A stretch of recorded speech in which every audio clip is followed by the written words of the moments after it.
Your name? My name is Emmanuel. Emmanuel. So, Emmanuel, tell me a little bit about the skateboarding. Speak loud a little bit. So I've been skateboarding for a couple years, on and off. Took a lot of breaks because I got hurt. Where?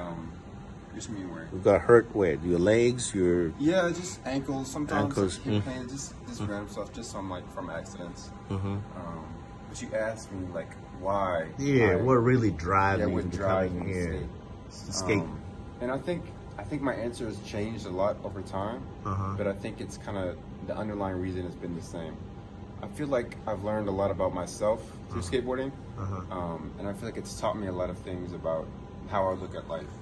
Can you mention one of those things that you have learned from skateboarding? Yeah, of course. So one of the big things is with skateboarding, it's hard.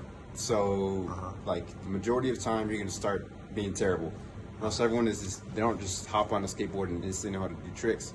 So you're gonna spend a lot of time with yourself being frustrated. And that was hard for me at the start. I had to really learn how to go easier on myself, not get so upset or angry that I wasn't progressing how I wanted to progress. I had to understand that learning a new skill wasn't this linear path. There would be ups and downs, times when I would think I would get something and it wouldn't stick. A week later I might feel like I'm terrible. But the biggest thing I feel like it's taught me is just persistence, being determined. Yeah, I feel like it's really reframed how I view failure, because failure is the majority of skateboarding. Like, if you're, I wouldn't say doing it the right way, but if you're properly, I would say, challenging yourself, you're going to spend most of your time failing. That's like trying tricks that you can't do, but you're doing it anyway to get better. And I feel like that is so applicable to so many other things in life.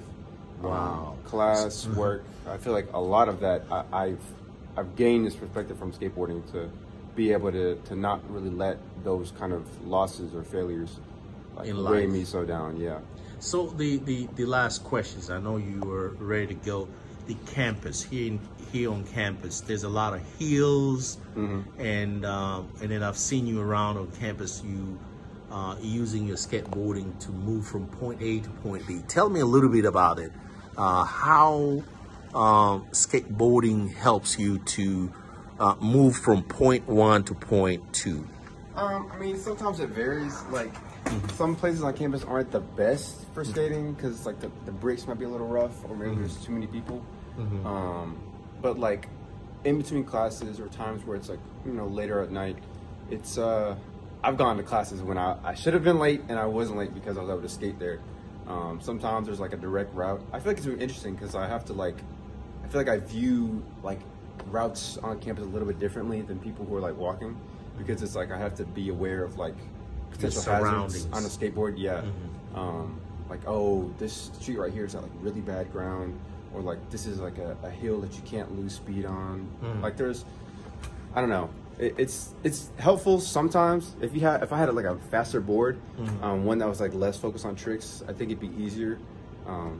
But yeah, like again, like I said, pretty useful if I'm trying to get somewhere fast. But what's your last word now? I know you're ready to go. What's your last word now with respect to skateboarding and some of these new technology that we have seen? They kind of mimic the skateboarding. We've seen a lot of people on campus, the student athletes, they use them to as a means of transportation to move from point A to point B. I mean, honestly, like if you have an electric skateboard, electric scooter, I mean, I don't see a problem. It's probably way more efficient.